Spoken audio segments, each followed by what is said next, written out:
Hola, ¿qué tal? Muy buenas tardes. Tengan todos los radioescuchas que nos sintonizan por el 1180 de amplitud modulada o por la plataforma en internet. Esta es MixLR, nos encuentran como Radio WAPS. Mi nombre es Brisa Mendoza y sean bienvenidos a otro programa más de Punto Universitario. Un saludo a todas las personas que nos están viendo a través del Facebook Live y también en las diferentes plataformas de Radio WAPS, como por el 1180 de amplitud modulada y por MixLR, que nos encuentran como Diagonal Radio WAPS. Y bueno, para iniciar con el programa tendremos en entrevista vía telefónica a la doctora Deneb Peredo, responsable de Coordinación de Responsabilidad Social Universitaria. Ya se encuentra aquí con nosotros en la línea. Hola Deneb, ¿cómo estás? Hola, muy buenos días. Muy contenta de estar aquí con ustedes otra vez para platicar de un tema muy interesante que creo que va a ser atractivo para muchos de los radioescuchas. Así es. No, pues muchas gracias a ti por recibir la llamada y platicarnos sobre esta campaña de donación. ¿Y qué te parece si inicias platicándonos sobre eso? ¿De qué trata esta campaña? Claro, primero que nada, muchas gracias por la invitación. Y pues platicándoles, estamos ahorita impulsando una campaña de acopio y donación de equipos de cómputo que van a ser destinados a estudiantes, miembros del estudiantado de la UAP, que no cuentan con equipo y por lo tanto se les está dificultando mucho seguir las clases en la modalidad a distancia que se está desarrollando actualmente debido a la situación de contingencia que tenemos en este momento. Entonces, es una invitación abierta a todo el público para que traigan a donar a la universidad las computadoras, ya sean de escritorio, laptops, tablets, y esas computadoras se van a habilitar, se les da mantenimiento preventivo, se limpian, se les pone un sistema operativo que no sea muy demandante y el software necesario para que se pueda donar y destinar a los chicos que necesiten. Perfecto. ¿Y cuáles son los objetivos de esta campaña? Pues como decía, esta iniciativa surge de que cuando pasamos a la modalidad a distancia, nos damos cuenta que aproximadamente el 23% de los miembros del estudiantado no cuentan con una computadora en sus hogares. Entonces esto es muy grave porque obviamente no están pudiendo seguir sus clases como deberían, ¿no? Entonces tienen que recurrir a estar en los celulares, gastando datos, y en los mejores de los casos, y en otros casos pues completamente no han podido continuar con sus estudios, ¿no? Entonces estamos tratando, cuando detectamos esta problemática, decidimos tratar de hacer algo para apoyar a los chicos desde la Coordinación de Responsabilidad Social Universitaria, y lanzamos esta convocatoria, ¿no? Este llamado a la solidaridad de la comunidad universitaria y de la comunidad local en general. Así es. Entonces, el objetivo es apoyar básicamente al chavo con este tipo de donación, pues. Excelente. Y bueno, ¿qué te parece si ahora nos platicas cómo fue que surgió la iniciativa de esta campaña? Claro que sí, pues como te comentaba, pues es una necesidad que detectamos ahí en la Coordinación de Responsabilidad Social Universitaria. Como quizás algunos de los radioescuchas conocen, el modelo de responsabilidad social universitaria es el eje transversal del modelo de planeación y desarrollo universitario actual impulsado por el rector Dante Salgado. En el cual pues lo que tratamos es de estar muy conscientes del impacto que tenemos como universidad, ¿no? No basta con quedarnos con las actividades de docencia básicas o de investigación, sino tratar verdaderamente de transformar un poco la universidad en el sentido de lo que queremos ver, ¿no? Ser conscientes de nuestra responsabilidad en tanto los temas sociales como los temas ambientales, ¿no? Entonces se han ido desarrollando diversos programas institucionales. Uno de ellos es el programa institucional de gestión ambiental del campus en materia de residuos, y cuando estábamos viendo sobre los residuos electrónicos, surge un poco la idea, y esto fue antes de que empezara la cuarentena, surge la idea de qué podemos hacer con todos los residuos de electrónicos que tenemos en la universidad, ¿no? Que se están generando constantemente y que no se les había dado la importancia o el tratamiento adecuado, ¿no? Entonces, cuando empezamos a ver eso, pensamos, ¿por qué no hacemos un taller de rehabilitación en el cual podamos reutilizar partes, que sirva también como actividad de docencia para los chicos de las carreras de sistemas computacionales y otros programas educativos afines? Uh-huh. Y bueno, estamos en eso. Cuando viene de esta parte, viene la contingencia y pasamos a la modalidad de distancia, y entonces nos decidimos transformar esta idea, o más bien retomarla y moldearla para enfrentar la problemática actual, ¿no? Y pues nos damos cuenta que la forma más rápida y efectiva que podemos hacer es este llamado a la solidaridad de la comunidad universitaria y la comunidad en general. Entonces, es un poco apoyando todas las actividades de responsabilidad social universitaria, y pues básicamente así es como surge. Okay. Y bueno, ahora ¿por qué no nos platicas cuáles son los retos a los que se han enfrentado hasta el día de hoy, desde el inicio de la campaña de donación? Pues algunos de los retos, bueno, el principal reto que hemos encontrado es que hay una gran demanda. Ahorita abrimos la convocatoria para los chicos que están en necesidad de equipos, y pues la verdad es que es un número importante de solicitudes que recibimos, y pues aún no logramos recabar todos los equipos que se necesitan para poder cubrir toda esa demanda. Entonces, por eso ahorita inicialmente habíamos lanzado la campaña a la comunidad universitaria únicamente y egresados, y ahorita ya estamos extendiendo el llamado a toda la comunidad local para tratar de subsanar esa necesidad que tenemos tan grande de equipos para los chicos. Excelente. ¿Y dónde es el centro de acopio? Pues están recibiendo las computadoras en la universidad, en el Campus La Paz. Ahí en la entrada se les va a indicar, es en el Salón 3, a un lado del Poliforo Cultural, en un horario de 9 a 1 y de 5 a 8 de la noche, me parece. Lo único que se les está pidiendo es notificar, al menos basta con una hora de antelación, decir, oigan, voy a llevar una computadora, para que entonces se le pueda registrar y se lleve a cabo todo el proceso para que puedan entrar a la universidad, porque como saben, actualmente la universidad se encuentra cerrada por las medidas de contingencia y de sanidad, para evitar algunos problemas que pueda haber. Excelente. ¿Y esa es la única dinámica para hacer la donación? ¿Solo dar el aviso, o hay unos requisitos que se tengan que llenar, un correo que se tenga que mandar? Sí, decía, hay que notificar un correo. El correo es e.donacion@uac.mx, con una hora de antelación. Ahí también vamos a estar respondiendo las dudas que tengan en particular. A la hora de llevar un equipo, el equipo tiene que estar funcionando o que necesite reparaciones muy menores para que se pueda dar la rehabilitación de manera rápida y efectiva, y ya se pueda entregar a los alumnos. Entonces, estamos pidiendo que al menos, de ser posible, el equipo pueda encender y podamos verificar que encienda, y en el momento de la donación se va a pedir a la persona que llene un formato donde declare, pues, está participando en esta campaña, que el equipo es de su pertenencia y que está destinándolo para este fin. Excelente. Estos serían los requisitos básicos. Claro, también para ingresar a la universidad se les está pidiendo, pues, que vaya una sola persona y que lleven las medidas de seguridad necesarias, es decir, cubrebocas, se les va a tomar la temperatura, se les va a dar gel antibacterial y todo para asegurar que todos estemos evitar, pues, cualquier problema que pueda surgir.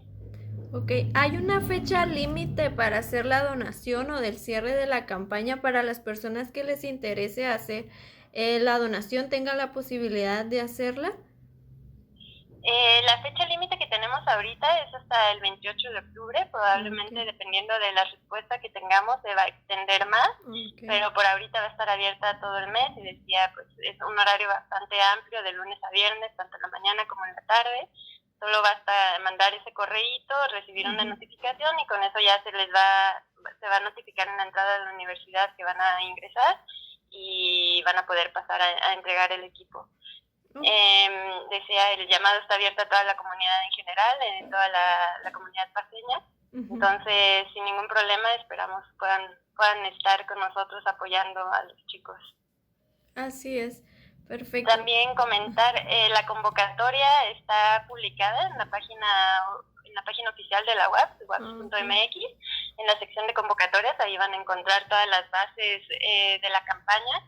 Y la primera asignación de computadoras se va a estar realizando el 28 del presente mes. Bueno, ya los resultados de la primera asignación de las computadoras.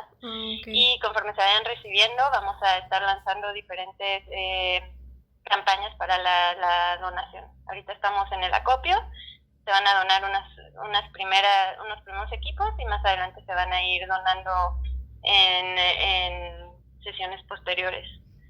Excelente, pues muchas gracias. Entonces, para reiterar los datos para más información, sería la página oficial de la UAPS y el correo, si no los podrías recordar. Claro, es e.donacion@waps.mx, o también pueden comunicarse al correo de rsu@waps.mx para más información. Excelente. Pues también los invitamos a seguirnos en Facebook, nos encuentran como WAPS App, así UABCS UP, signo de interrogación. Es la página de la Coordinación de Responsabilidad Social Universitaria, donde estaremos compartiendo más información sobre esta y otras iniciativas encabezadas por la coordinación de RCU. Ok, pues ahí tiene toda la comunidad universitaria y la comunidad en general que desee participar en esta campaña. Pues reitero mis agradecimientos, Zeneb, y esperamos tenerte pronto con más buenas noticias. Muchísimas gracias a todos y los estaremos esperando con mucho gusto para que nos apoyen con esta campaña. Así es. Que tengas bonita tarde. Bye. Gracias, igualmente.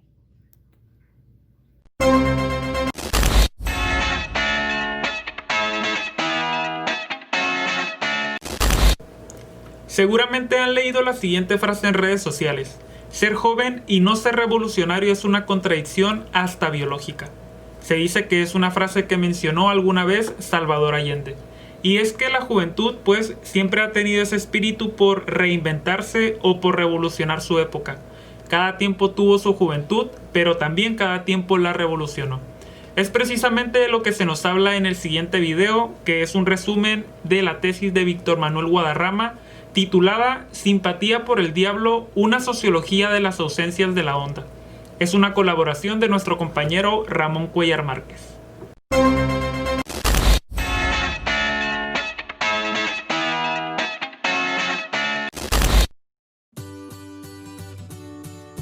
La juventud siempre ha sido una construcción social que se sigue alimentando conforme avanzan las épocas. Cada tiempo tuvo su juventud, cada tiempo la revolucionó. Negó a la otra y tomó sus mejores y peores partes para seguir caminando a la vida adulta. Un proceso dialéctico que comenzó con la humanidad misma, desde el momento en que arrancó su proceso de la búsqueda del logos, el signo y los significados de la vida. En la tesis de Víctor Manuel Guadarrama Prado, Simpatía por el Diablo, una sociología de las ausencias de la onda, nos encontramos con ese viaje de los rompimientos entre generaciones desde el punto sociológico y fisiológico.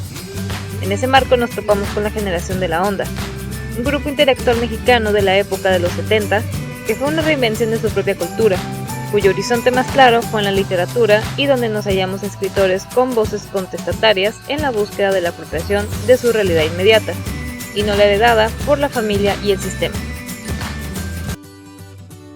Dentro de la constitución del sistema, que todos reproducimos, nos guste o no, están nuestras conductas sexuales. Todo sistema utiliza el control para seguirse sosteniendo, que nadie de sus límites, con el objeto de que todo funcione eternamente. No obstante, es la juventud la que en cada generación rompe con los viejos paradigmas y crea nuevos que le sean familiares, y donde pueda sentirse identificada. A su vez, el sistema echará a andar su maquinaria para que el viejo paradigma se sostenga y recurrirá a la represión institucional que impida el avance de los cuestionamientos o de la creación de un nuevo sistema. El sistema tomará los movimientos hasta volverlos institucionales, de tal modo que todo regresa a la normalidad. La misma juventud, al final del camino, con la edad adulta adoptará sus propias normas, pero continuará atrapada en el marco del sistema. Una especie de dictadura que perfecciona su maquinaria de ilusiones intelectuales. Sin embargo, es la juventud la que siempre empuja para que la humanidad se revolucione en cada época, Sin esa parte esencial, todo sería como un río estancado y podrido. La juventud es un río en constante movimiento, un generador vital. Esta cápsula está basada en la tesis Simpatía con el Diablo, una sociología de la ausencia de la onda, que presentó Víctor Manuel Guadarrama para obtener su grado de maestrías en Ciencias Sociales. Y seguimos en Punto Universitario. Muchas gracias a las personas que se han unido a la transmisión a través de Facebook por el 1180 de amplitud modulada o por MixLR. Bueno, ¿sabías que si quieres vivir más saludable deberás reír más? Esta fue a la conclusión que se llegó en un estudio por Psychosomatic Medicine. Este estudio lo hicieron durante 15 años a 53,000 personas. Así que quédense con nosotros para saber más información sobre esto en el video de a continuación titulado ¿Remedio infalible? Así que quédense con nosotros y en un momento regresamos. Remedio infalible, por la doctora Gabriela de la Fuente. Si te suena el título de esta nota, es porque es cierto. Si quieres vivir más saludable, deberías reír más a menudo. Al menos a esa conclusión llegó un estudio publicado en Psychosomatic Medicine, en el que un equipo noruego analizó la relación entre el sentido del humor y la mortalidad, tomando información por más de 15 años con más de 53,000 personas. Al decir de los autores, esto es especialmente favorable para las mujeres, pues aquellas con un alto sentido del humor viven más a pesar de una enfermedad, especialmente en las enfermedades cardiovasculares y las infecciones. Los hombres alegres parecen estar protegidos contra las infecciones. Los autores afirman que la forma en que los individuos atribuyen significados a las experiencias cotidianas puede amortiguar los conflictos en las interacciones sociales y el estrés general, previniendo la escalada de las hormonas del estrés. Cuando estas hormonas, como el cortisol, se elevan de forma crónica, suprimen las funciones inmunitarias. Cierto que nuestra genética determina nuestro sentido del humor, pero también lo desarrollamos a través de la socialización. Y de acuerdo con los autores, en formación de las nuevas generaciones podría promoverse el sentido del humor como recurso de afrontamiento ante los nuevos desafíos. Si creciste sin sentido del humor, no temas.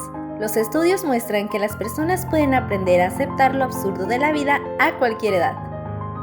Un artículo más reciente de la misma revista, en el que se incluyó personas de Estados Unidos y Japón, llegó a una conclusión parecida.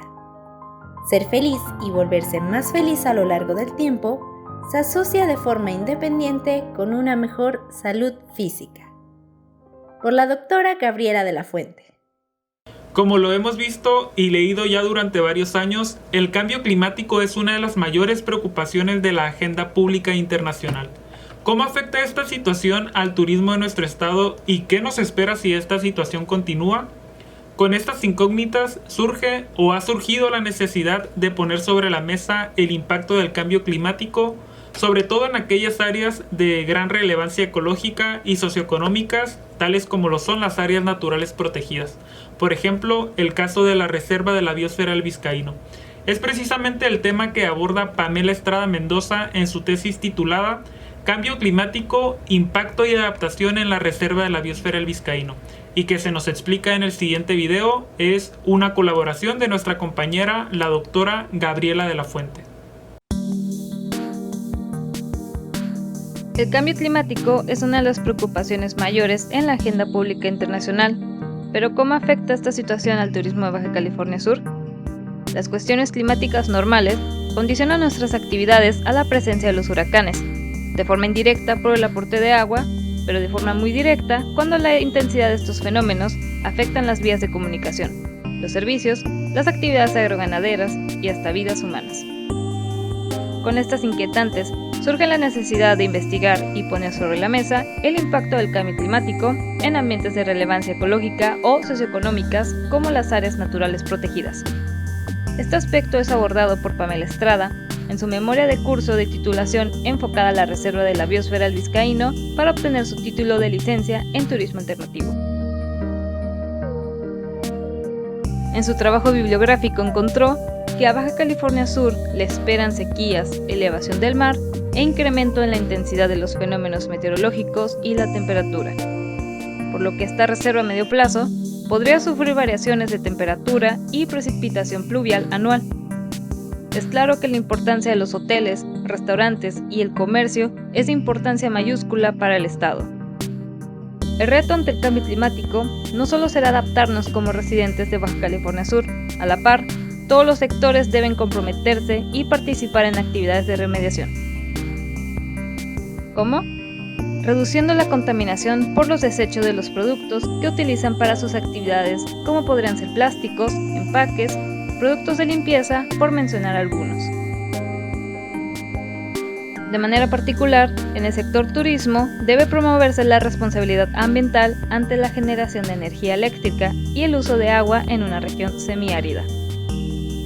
Nuestro bienestar en un futuro cercano depende de cómo nos adaptemos, pero también de que juntos conservemos los ecosistemas de los que dependemos directa e indirectamente. La información aquí presentada está basada en la memoria especial de curso de titulación Cambio Climático, Impacto y Adaptación de la Reserva de la Biosfera de Vizcaíno. La Asamblea General de las Naciones Unidas proclamó el 23 de septiembre como Día Internacional de las Lenguas de Señas, con el objetivo de concientizar sobre su importancia para la plena realización de los derechos humanos de las personas sordas. Según la Federación Mundial de Sordos, existen aproximadamente 72 millones de personas sordas en todo el mundo. Más del 80% vive en países de desarrollo y como colectivo utilizan más de 300 diferentes lenguas de señas. Pero para saber más acerca de este tema, nos dejo con una pequeña cápsula y regresamos. 23 de septiembre, Día Internacional de las Lenguas de Señas. Cada 23 de septiembre se celebra el Día Internacional de las Lenguas de Señas, proclamado por la ONU en noviembre de 2017. La fecha conmemora la creación de la Federación Mundial del Sordo en 1951, organización no gubernamental de carácter de órgano consultivo de las Naciones Unidas y máxima autoridad mundial para la defensa de los derechos e intereses de las personas con disfunción auditiva. Se trata de una efeméride global que se festeja en conjunto con la Semana Internacional del Sordo. Este año es del 21 al 27 de septiembre bajo el lema "Con la lengua de señas todos estamos incluidos". Existen aproximadamente 72 millones de personas sordas en todo el mundo. Más del 80% vive en países en desarrollo y como colectivo utilizan más de 300 diferentes lenguas de señas. Existe también un lenguaje de señas internacional que es el que utilizan las personas sordas en reuniones internacionales y de manera informal cuando viajan y socializan. Este lenguaje internacional se considera una lengua mixta creada a partir de una lengua determinada, más otros elementos de otra u otras lenguas. ¿Cuáles han sido los principales logros de este día? Aunque no ha transcurrido mucho tiempo desde que se estableció este día, vale la pena mencionar que gracias a esta iniciativa se ha mejorado el estatus de las lenguas de señas nacionales mediante la implementación de políticas, planes, programas y proyectos encaminados a mejorar la educación de las personas con diversidad funcional auditiva. Esto ha facilitado su acceso a la información y a los servicios básicos, de manera que se han visto fortalecidos los derechos humanos de estas personas incluso en los países en vías de desarrollo, donde antes existían muy pocas organizaciones no gubernamentales especializadas en el tema. Aunque esta celebración busca principalmente incluir en la sociedad a las personas con diversidad funcional auditiva o lingüística, lo ideal sería que todos aprendiéramos la lengua de señas para poder comunicarnos con estas personas que sin duda también tienen algo importante que decir. Con información de www.un.org y www.diainternacionalde.com.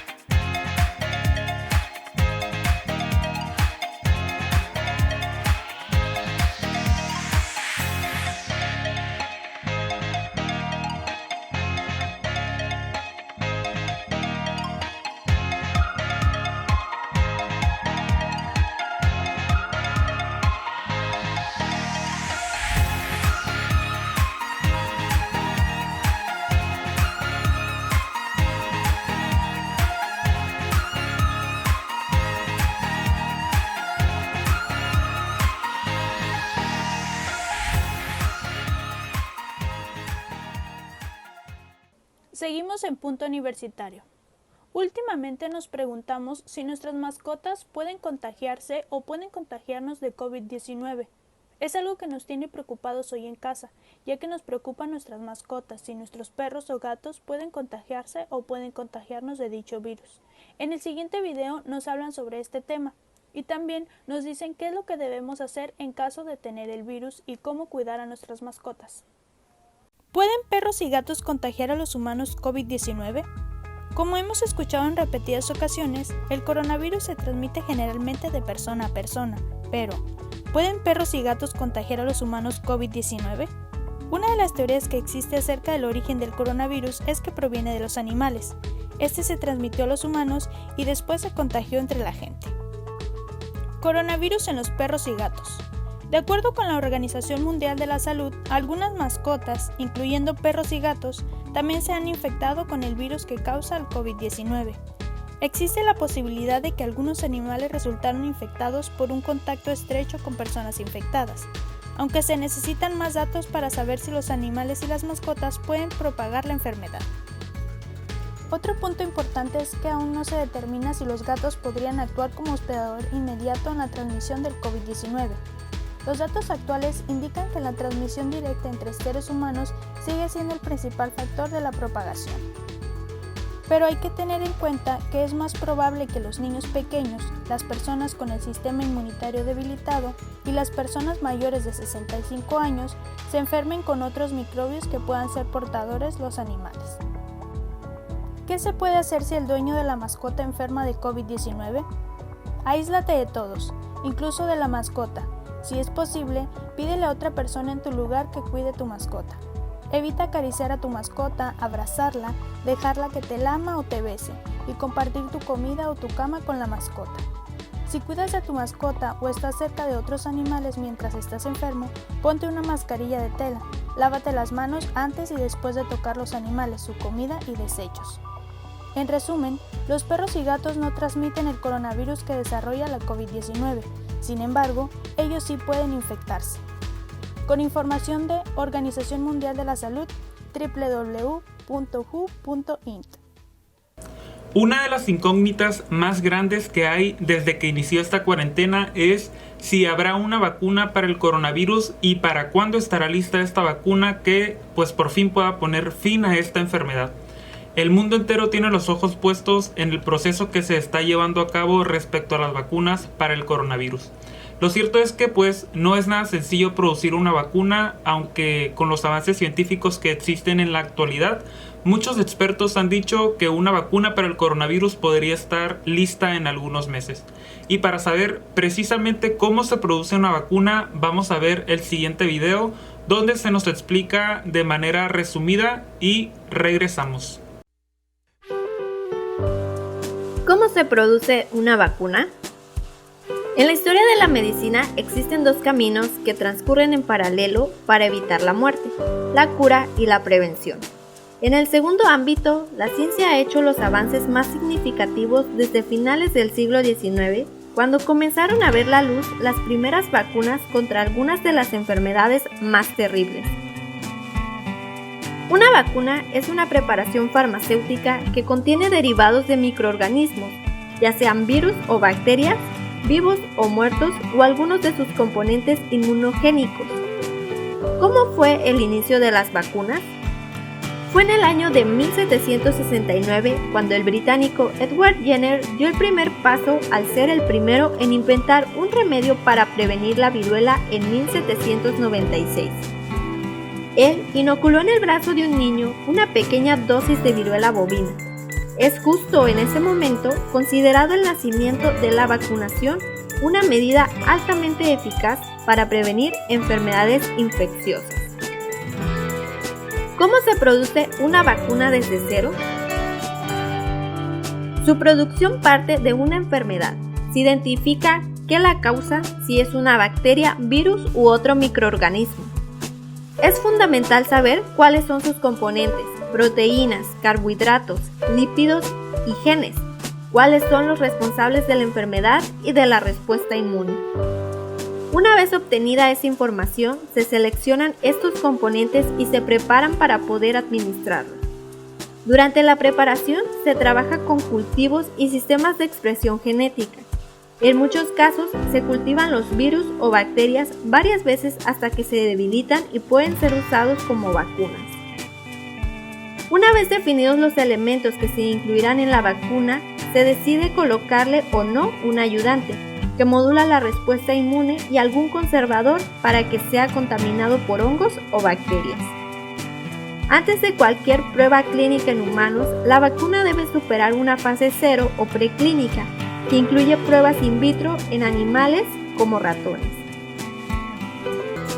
Y aunque podríamos creer que hoy en día es fácil desarrollar una vacuna debido al avance científico que existe, lo cierto es que luego de que un laboratorio logra diseñar una vacuna, esta debe superar un largo y riguroso proceso en el que se compruebe que es segura y efectiva para el ser humano. El proyecto para el conocimiento de vacunas de la Universidad de Oxford en Reino Unido explica que hay al menos 3 fases que debe superar una vacuna antes de llegar a la población general. La primera consiste en vacunar entre 20 y 100 personas saludables. El estudio se centra en confirmar que no represente una amenaza para la salud, identificar efectos secundarios y determinar cuál es la dosis adecuada. En la fase 2 participan varios cientos de personas. Aquí se evalúan los efectos secundarios más comunes en el corto plazo y cómo reacciona el sistema inmune a la vacuna. La fase 3 es ya un ensayo mucho más grande en el que participan miles de voluntarios. Aquí se compara cómo evolucionan las personas que fueron vacunadas respecto a las que no. También se recolectan datos estadísticos acerca de la efectividad y qué tan segura es la vacuna. Esta fase también sirve como una nueva oportunidad para identificar otros posibles efectos secundarios que no hayan surgido en la fase 2. De acuerdo con los Centros para el Control y Prevención de Enfermedades de Estados Unidos, muchas vacunas pueden tener una fase 4, aun cuando la vacuna ya ha sido aprobada. Esto con el objetivo de seguir monitoreando y recolectando información sobre la vacuna. Un laboratorio tarda entre 10 y 15 años en producir una vacuna. Sin embargo, algunos investigadores han dicho que en tan solo 12 o 18 meses podrían tener lista una vacuna contra el SARS-CoV-2 debido a que más de 40 países y donantes se han comprometido a ayudar al desarrollo de la vacuna contra esta enfermedad. Actualmente existen 28 agentes o enfermedades para las que hay una o más vacunas. Es el caso de el sarampión, cólera, tétanos, influenza, varicela, virus del papiloma humano, dengue, entre otras. Con información de cienciaunam.com.mx, Organización Mundial de la Salud y bbcmundo.com.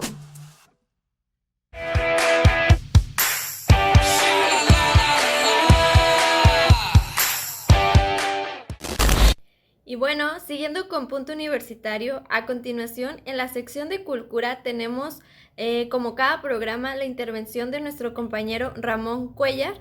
Ya está con nosotros en la línea. Hola Ramón, ¿cómo estás? Hola Brisa, ¿cómo estás? ¿Cómo andan todos por allá? Hola, muy bien, muchas gracias. Y también gracias por recibir la llamada y platicarnos sobre esta intervención ahora en la sección de Cultura. Y bueno, ¿de qué nos vas a platicar el día de hoy? Sí, pensando un poco sobre esto de que hemos estado platicando sobre las tesis, que es como darle promoción y publicidad a esos libros que se quedan ahí resguardados en las bibliotecas y ahora bueno ya están en el mundo digital.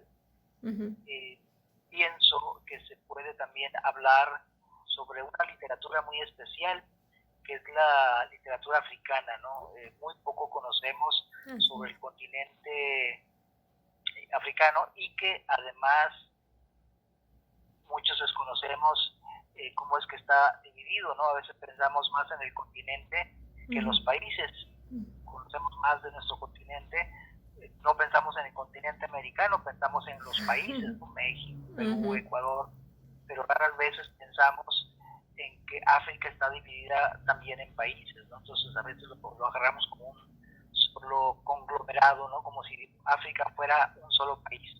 pero no es así, es un continente que tiene una amplia diversidad cultural y por supuesto también tiene destacados escritores, entre ellos novelistas que han despuntado alrededor del mundo y que han hecho aportaciones muy importantes, ¿no?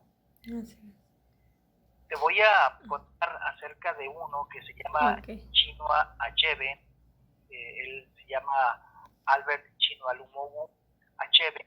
Nació en Ogidi en noviembre de 1930 y él muere en Boston, en Massachusetts, en 2013, hace pues relativamente muy poco, ¿no? Fue, bueno, escritor, poeta, profesor y crítico en la mayor parte de su tiempo, procedente de Nigeria, y bueno, su primera novela de la que hoy hablaremos y que espero, bueno, que también anime a la gente a leer su obra un poco más ampliamente, y que bueno, esta obra es la considerada la mejor novela de su producción. Además de que bueno, es el más leído en África, en la África moderna, ¿no? Él fue criado en este pueblo de Igbo de Ogidi, en el sureste de Nigeria. Destacó sobre todo en la escuela y ganó una beca para sus estudios de pregrado. Quedó pues muy impresionado por lo que le enseñaban las culturas tradicionales africanas y las religiones del mundo. Comenzó también a escribir cuentos como estudiante universitario. Después de que se graduó, trabajó para el Servicio de Radiodifusión de Nigeria, y ahí se cambió a la metrópoli de Lagos, ¿no? Una ciudad de su país. Y a finales de la década de 1950 ganó renombre internacional por su obra Todo se desmorona, y que describe cómo la civilización europea se apropia del mundo africano y las influencias de Occidente que cambian la sociedad y que cambian las ideas del continente, ¿no? Como esta cuestión invasiva del continente africano, de otras culturas invaden su pensamiento regional. Sus novelas posteriores pues incluyen otras más como La alegría de otra muerte, Flecha de Dios, Un hombre del pueblo, Hormigueros de la sabana, entre otras más, ¿no? Achebe sobre todo escribió novelas en inglés y defendió el uso del inglés, la lengua de los colonizadores de la literatura africana. Tuvo una conferencia que se tituló Una imagen de África, el racismo en el corazón de las tinieblas, de Conrad, donde incluyó su famosa crítica a la obra del escritor inglés llamada de Joseph Conrad como el gran racista. El texto de la conferencia fue publicado en el Massachusetts Review, en medio de cierta controversia, ¿no? Por todas las cuestiones raciales que esto implicaba. Cuando la región de Biafra se separó de Nigeria en 1967, Achebe se volvió el defensor de la independencia de su nación y actuó como embajador. La guerra lo afectó de una manera muy especial y bueno, dedicó todo su tiempo a Biafra, ¿no? Un país muy conocido sobre todo por la hambruna que la agrede constantemente, ¿no? Sobre todo a la población más vulnerable, a los niños. Y bueno, como eso sucedió, Achebe se volvió un activista, hizo un llamamiento de apoyo, pedirle apoyo a los pueblos de la tierra, en especial de Europa y América. Después el gobierno nigeriano fue recuperado en 1970, Achebe ahí se involucró en la política, pero pronto renunció porque pues no vio que hubiera mucho avance, ¿no? Sobre todo en los temas de la corrupción y que sobre todo los gobiernos tendieron a ser demasiado elitistas con respecto a lo que se debía hacer para la gente en general, ¿no? Como un gobierno más dedicado hacia la gente y menos hacia ciertos sectores de la élite nigeriana. Bueno, pues esto es en general el papel que tenía este escritor africano y que terminó desplazándose a Estados Unidos, donde vivió la mayor parte de su vida, ¿no? Hasta su muerte. Ok, ¿y qué te parece si ahora nos platicas un poco sobre un libro de este autor? Sí, mira, te voy a hablar en la novela, esta novela que es una de las, que es su novela más célebre, la más conocida, es de Todo se derrumba. Bueno, en algunas editoriales la publican con este título en español o en castellano.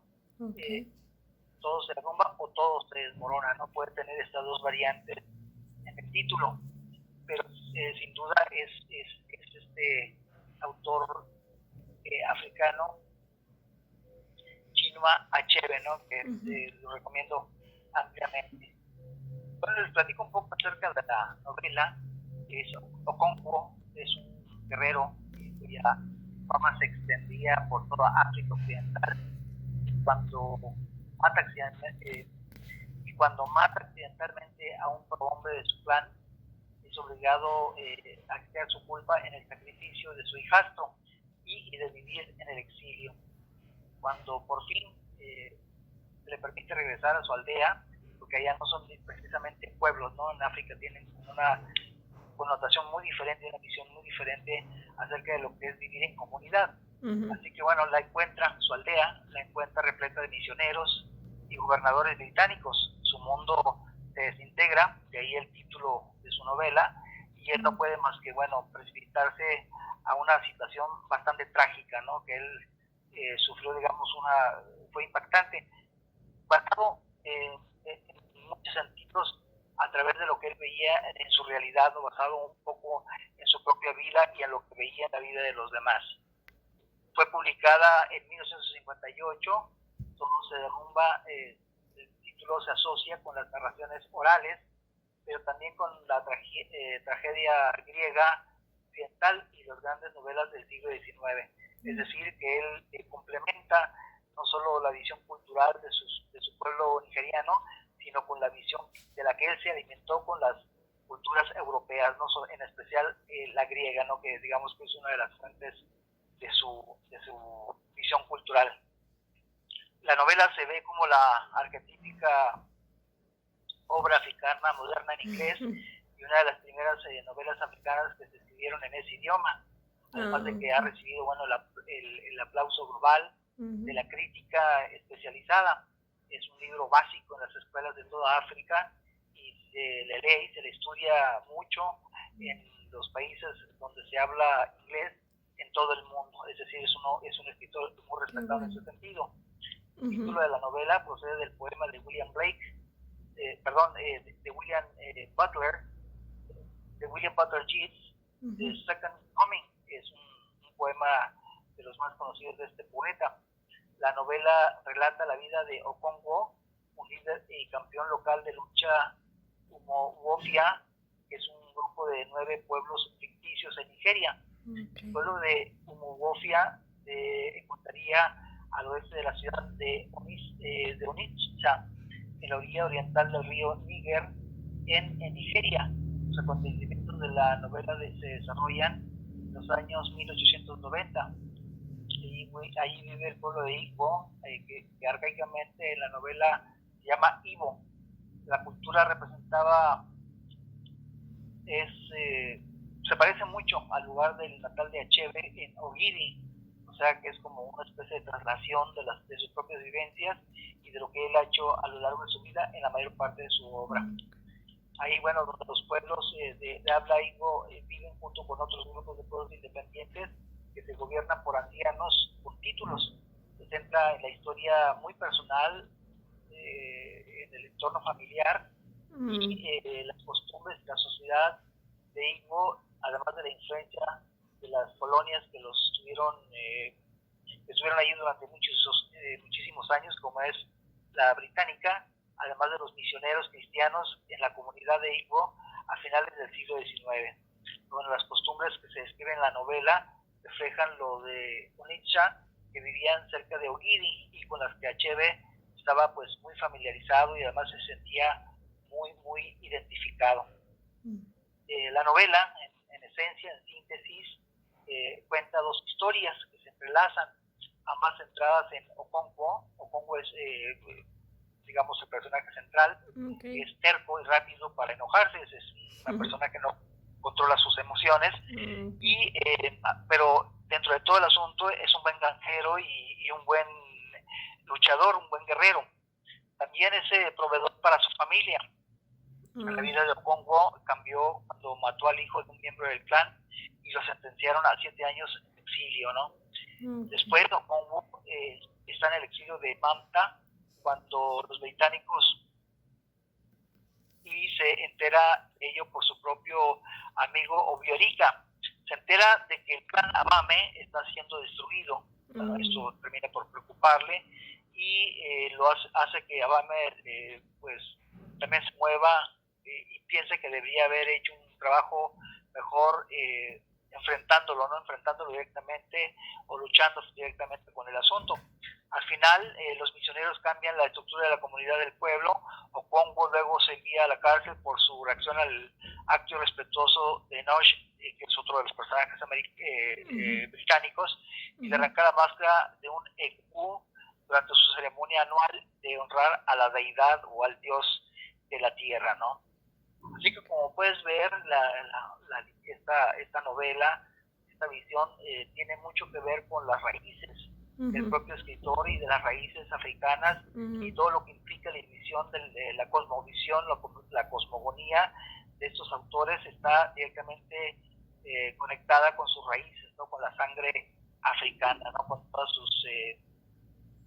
sus tradiciones y toda su descendencia, ¿no? Creo que es un autor muy interesante y que además, bueno, nos anima a ver qué tanto nos podemos sentir identificados con estos autores y cómo son nuestros pueblos con respecto a los pueblos de ellos, ¿no? Así es. Bueno, pues muchas gracias, Ramón, por la intervención ahora en la sección de Cultura. No sé, ¿algo más que desees agregar? Pues sería todo, nada más para platicarse en otra ocasión de otro africano, de otro autor africano, y espero que esta nota de hoy les haya invitado a sondear y buscar en el mundo de la literatura africana. Así es, ¿no? Descubrir nuevos autores, aparte de los que ya se conocen. Exactamente, ¿no? Sí, pues reitero mis agradecimientos y pues que tengas bonita tarde. Hasta luego. Igual, hasta luego.